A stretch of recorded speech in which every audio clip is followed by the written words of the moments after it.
Welcome po sa Authentic Kapampangan Taste. Ngayon po, tuturo ko po kayo kung paano gumawa ng rellenong bangus na gawa ng Kapampangan version. Itinuro po sa akin ng aking nanay. Ngayon, let's start! Ito po ang mga ingredients na kakailangan sa rellenong bangus.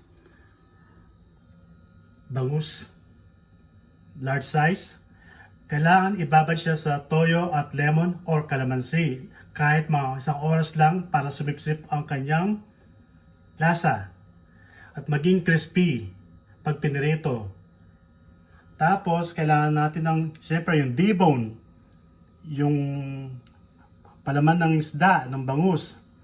Dinebone ko na yan, siguro kahit may isang oras o 2 oras ko dinebone yan. Tapos finely chopped carrot, 1 piraso. Finely chopped patatas, 1 piraso din. 1 latang green peas. Tapos, 1 pirasong capsicum o bell pepper. Kailangan din natin ng raisin para maglasa yung manamis-namis. Kailangan din natin ng butter para sa panggisa, pero mas masarap kung star margarine. Siyempre, kakailangan din natin ng garlic, finely chopped, and then onion also finely chopped. Kakailangan din natin ng all-purpose flour. Kailangan din ng toyo tsaka ng calamansi or lemon. Powder pepper, iodized salt or rock salt, at syempre ang cooking oil. Umpisahan na natin po ang panggisa. First, we have to put the cooking oil. Yan.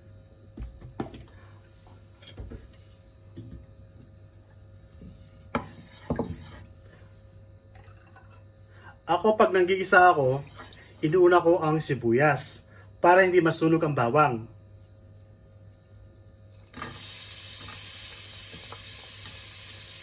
Ayan.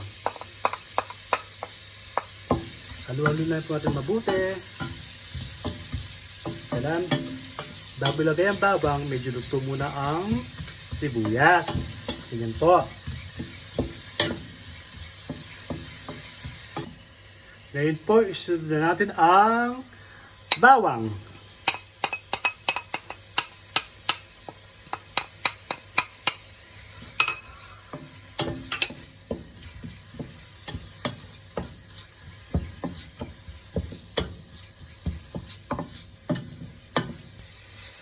Next, ang patatas po.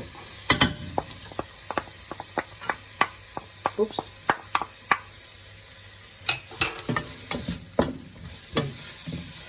Haluin natin ng mabuti. Yan lang po.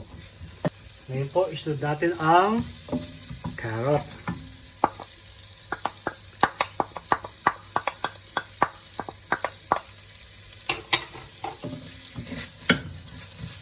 Yan.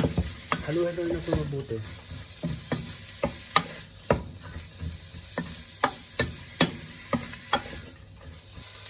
Okay, isunod natin yung butter. Yan. Yun ang nagpapalasa sa rellenong bangus. Para may namnam.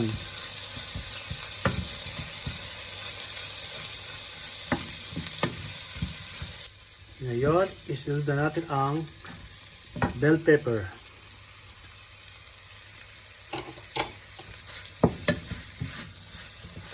Actually, hinihuli ko yung yung fish top kasi para hindi siya ganun kalusay. Ngayon, isunod na natin ang pasas o raisin.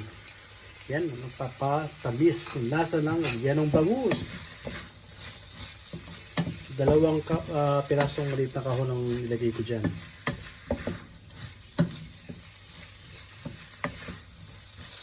Ngayon, isunod na natin ang bangus, yung palaman. Laman ng bangus. Haluin ng konti. Ganyan lang. Yan. Ilagay natin yung toyo at calamansi or lemon. Yan ang papasarap.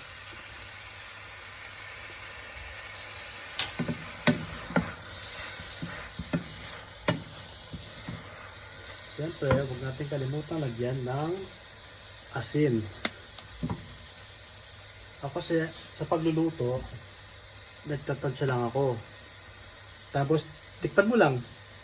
Nasa inyo yan kung anong gusto nyo, kung... Yan, ganyan lang po.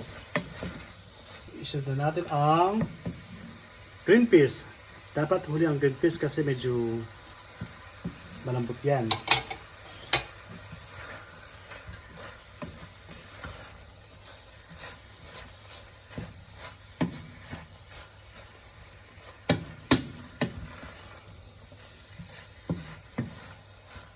Tikman nyo lang po sa habang hinahalo nyo.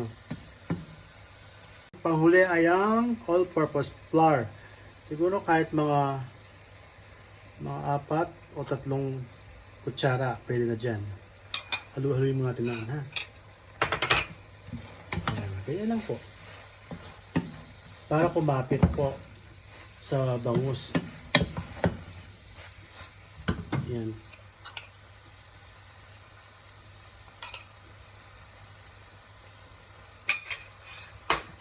Yan po. Halo-halo lang po ng maayos. Mabuti. Hanggang mawala yung puti o yung harina. Ayan. Tapos yan, mga 2 minutes siguro, tapos na yan. At isang tabi na natin at palamigin at ilagay na sa bangus. Papalaman na sa bangus. Okay, we're done. Ngayon, ilipat na natin sa isang bowl para lumamig. At pag lumamig na yan, i-ready nang ilagay sa bangus. Ang palaman. Yan. Ngayon ay malamig na ang palaman ng bangus. Ilalagay na natin sa loob ng bangus. Umpisa na natin.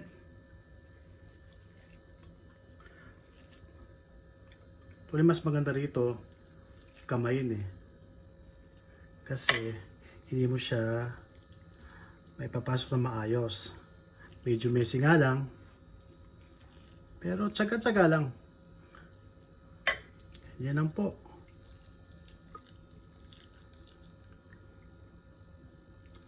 Yan. Yan. Tuloy-tuloy lang po ang pagpasok ng palaman sa ating bangus. Yan. Saga lang talaga ang pagluluto. Ayan guys. Puno na po yung isang bangus.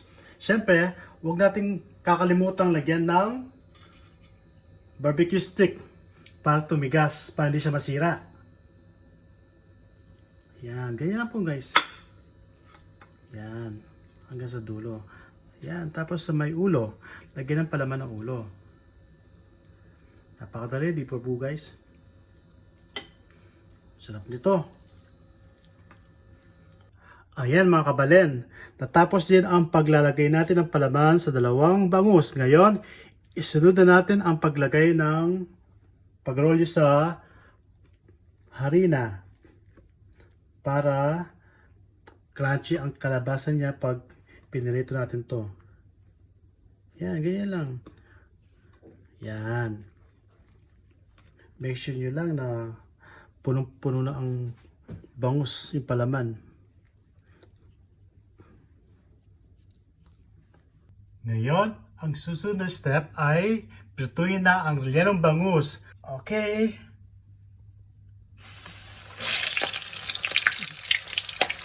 Oops.